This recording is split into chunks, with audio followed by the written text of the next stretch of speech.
Every single D-Day movie you've watched has lied to you about June 6th, 1944. Not little lies. Massive, casualty-inflating, physics-defying lies that would have gotten real soldiers killed in seconds. Hollywood has been recycling the same Normandy myths for 80 years, and millions of people think this is how the largest amphibious invasion in history actually worked. Let's destroy these myths once and for all. Myth number 5. Soldiers charged up the beaches in heroic sprints. What Hollywood shows: Tom Hanks and his men running up Omaha Beach, dodging bullets in dramatic zigzags. Pure fantasy. Here's what actually happened when the ramps dropped. Men crawled for hours. Veterans described moving slower than a baby learning to crawl.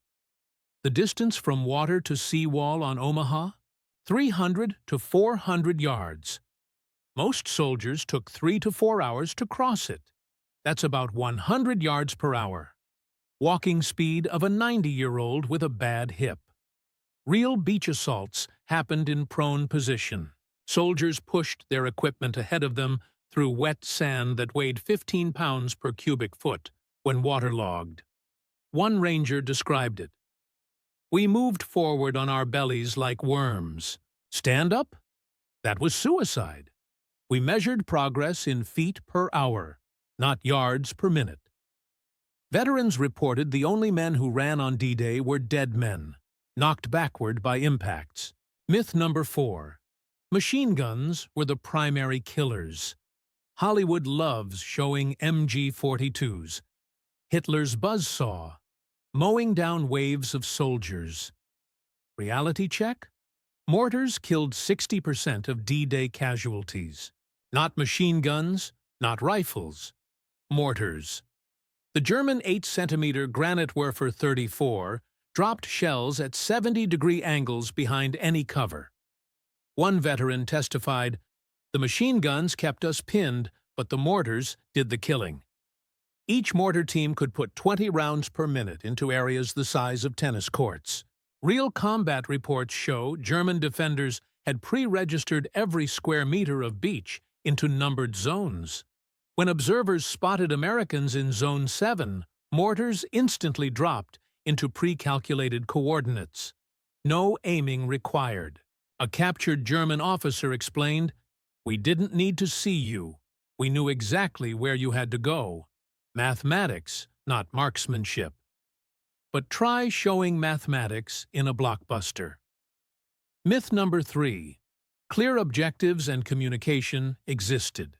Every movie shows officers barking clear orders, men understanding their missions. The truth?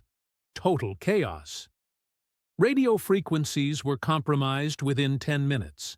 Salt water destroyed 83% of radios in the first wave. Units landed miles from objectives. The 116th Infantry Regiment reported, "We had no idea where we were for 2 hours." Companies mixed together like scattered playing cards. Real D-Day involved soldiers who couldn't hear orders over naval bombardment, measured at 140 decibels, louder than jet engines. Hand signals were useless in smoke that reduced visibility to 10 feet. One lieutenant wrote, "I commanded whoever I could see. They weren't my men.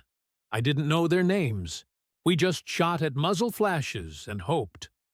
The famous Rangers lead the way at Pointe du Hoc. They assaulted the wrong cliff initially, spent 45 minutes climbing before realizing their mistake. Myth number 2. Naval bombardment softened the beaches. Hollywood shows devastating pre-invasion bombardment, pulverizing German positions. Reality was crushing disappointment. Naval bombardment achieved 3% effectiveness at Omaha Beach. 3%. Of 13,000 bombs dropped by Allied bombers, exactly 0 hit their beach targets at Omaha.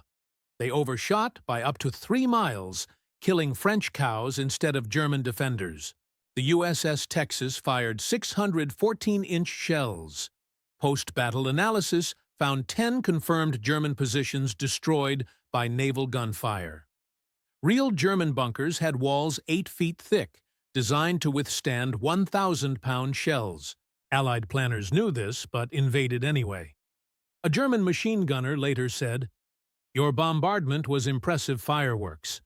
We waited inside playing cards until it stopped, then returned to our positions. Our concrete was barely scratched." The psychological effect on attacking Americans who expected decimated defenses? Devastating. Myth number 1. Individual heroism won the day. This is Hollywood's biggest lie. That brave individuals making split-second decisions turned the tide. Tom Hanks taking out a machine gun nest. Rangers scaling impossible cliffs. The brutal truth? Weight of numbers won D-Day. Simple, horrific mathematics. Allied planners calculated 2,500 casualties were needed to establish a beachhead at Omaha. Not acceptable. Needed. They sent 34,000 men to ensure 31,500 would survive to fight inland. General Omar Bradley's planning notes stated, "We will succeed through saturation, not skill." By noon, sheer numbers overwhelmed German positions that ran out of ammunition. One MG-42 position reported firing 12,000 rounds before being overrun, not by tactics, but by running out of bullets with Americans still coming. A German officer wrote, "We killed them, and still they came, not because they were brave, because there were so many." The truth is less cinematic. Real D-Day was slow, mathematical, and methodical. Soldiers crawled through sand, died to invisible mortars, and advanced because planners accepted 10% casualties as the price of victory. Most heroes were dead heroes who never knew they'd been hit. Victory came from logistics and industrial might, not individual courage. But that doesn't sell tickets, so Hollywood keeps lying. And these myths become history for millions.